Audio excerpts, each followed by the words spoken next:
अस्सलाम वालेकुम students. FSc part 1 biology chapter number 1 में आज का जो हमारा टॉपिक है वो है फाइलेटिक लीनिएज। बेटा ये बहुत इंपॉर्टेंट टॉपिक है, कभी शॉर्ट क्वेश्चन में आ जाता है, कभी लॉन्ग में आ जाता है, कभी एमसीक्यूज़ में आ जाता है। कुछ ना कुछ इस टॉपिक में से ज़रूर आना है, इसलिए आपने इसको अच्छी तरह अंडरस्टैंड करना है। ये बहुत ईजी है, बच्चों को लग रहा होता है कि ये मतलब इसके नाम से कि ये बड़ा इंपॉर्टेंट मुश्किल होगा, लेकिन ऐसा बिल्कुल भी नहीं है। आप अगर अटेंटिव होकर सुनेंगे तो आपको ज़रूर समझ आएगी इसकी। फाइलेटिक लीनिएज की डेफिनेशन जो बेटा है वो ये है, it's a unbroken series of species that is arrange from ancestor to descendant from each later species evolve from the species that was immediately preceded it. ठीक है, अब आपको इसकी समझ यहाँ नहीं आई होगी, लेकिन इसको अंडरस्टैंड कराने के लिए आप लोगों को मैंने इसकी डेफिनेशन को 3 पार्ट्स में डिवाइड कर दिया। सबसे पहले क्या, it's an unbroken series of species. ये स्पीशीज़ की ऐसी सीरीज़ है जो टूटती नहीं है। अनब्रोकन सीरीज ऑफ स्पीशीज़, ऐसा नहीं है कि एक स्पीशी आई उसके बाद कोई स्पीशी नहीं आई और ख़त्म हो गया, ऐसा नहीं था। एक स्पीशी आई, फिर अगली स्पीशी आई, अगली स्पीशी आई, ऐसे ही होता है ना। ठीक है, डिफरेंट स्पीशीज़ जो होती हैं ऑर्गेनिजम्स की ऐसे ही आती हैं। तो क्या है, अच्छा फाइलेटिक लीनिएज का मतलब क्या होता है? शजरा नसब होता है इसका मतलब। फर्स्ट पॉइंट तो आप लोगों का हो गया होगा क्लियर। फर्स्ट पॉइंट क्या है कि अनब्रोकन सीरीज ऑफ स्पीशीज। ठीक है, अब इसका जो नेक्स्ट पॉइंट बनता है वो क्या है, that is arranged from ancestor to descendant sequence. Ancestor क्या होता है?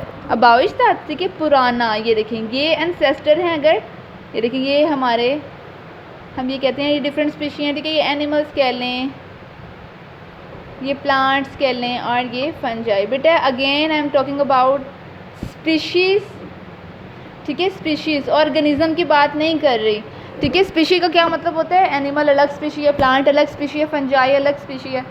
तो क्या मैंने क्या कहा, arrange from ancestor to descendant sequence. यहाँ अबाविश्तात से अब जो आई हुई एवोल्यूशन है सारी, ये सारे changes, ancestor to descendant sequence from each later species, हर बाद में आने वाली स्पीशी। लेटर कौन सी है? ये वाले जो बाद में आई हैं, फंजाई हो गया, एनिमल हो गया, प्लांट हो गया, इन्हें मैं कह देती हूँ प्रोकैरियोट्स। ठीक है, ये ओल्ड थे, मतलब हम इनसे इवॉल्व, प्रोकैरियोट से यूकैरियोट्स इवॉल्व हुए हैं।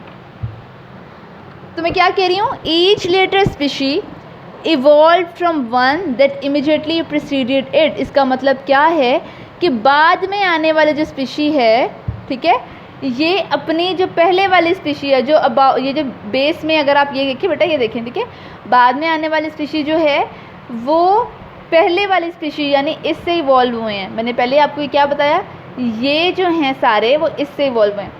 देखिए अभी अनब्रोकन सीरीज़ है, ऐसा तो नहीं ना हुआ कि प्लांट्स आए उसके बाद एनिमल्स नहीं आए, ये फंजाई नहीं। ये मैं सीक्वेंस से बात नहीं कर रही, ये आपको जनरल समझा रही हूँ कि ऐसा थोड़ी हुआ।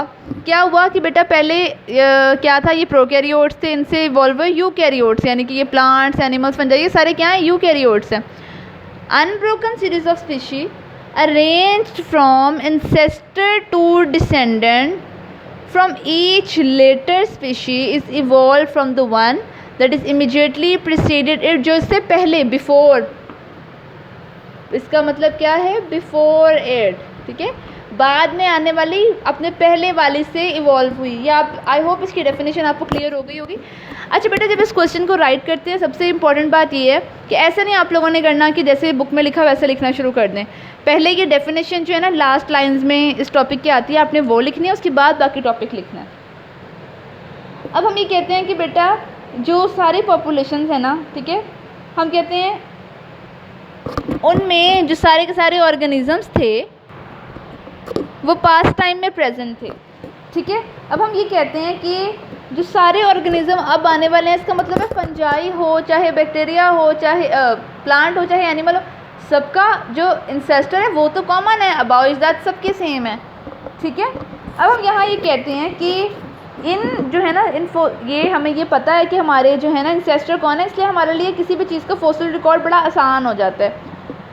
बेटा फॉसिल रिकॉर्ड के लिए हमारे पास फॉसिल्स होने चाहिए, यानी रिमेन्स होंगे तो हम उन्हें देख के बताएंगे ये कितने साल पुराना है या कौन किसका इंसेस्टर है। जो सॉफ्ट बॉडीड ऑर्गेनिजम्स हैं, ठीक है, जिनमें अगर हम कहें बोन्स नहीं हैं, वो बेसिकली बोन्स होती हैं, ठीक है, या उनका डीएनए होता है, वो रिकॉर्ड होता है। अब जो सॉफ्ट बॉडीड ऑर्गेनिजम्स थे बेटा, उनका तो रिकॉर्ड हमें नहीं मिल सकता अब। ठीक है, तो हम ये कहते हैं कि सॉफ्ट बॉडीड ऑर्गेनिज्म प्रिजर्व यानी महफूज नहीं किए जा सकते थे, इसलिए उनका रिकॉर्ड नहीं मिला। अब अगर हम लिंक करें फाइलेटिक लिनेज को बायोडाइवर्सिटी से, तो बेटा हम कहते हैं बायोडाइवर्सिटी होती है variety of species living on earth, कि ज़मीन पर रहने वाले ऑर्गेनिज्म की जो सारी वैरायटी है, इसे हम क्या कहते हैं, फाइलेटिक लिनेज कहते हैं। अब there are 25 lakh species of organisms on earth. बेटा मैं कह रही हूँ 25 लाख, 2.5 मिलियन और 25 लाख जो है ना स्पीशी ऑर्गेनिज्म की प्रेजेंट है स्पीशीज़। उनमें से सबसे ज़्यादा जो प्रोपोर्शन है वो है इंसेक्ट्स का। हमें नहीं लगता कि इंसेक्ट्स इतने ज़्यादा होंगे, लेकिन 53.1% जो है वो किसकी प्रोपोर्शन है, इंसेक्ट्स की, जो कि मतलब हाफ से भी ज़्यादा है, ऑलमोस्ट हाफ है, ठीक है।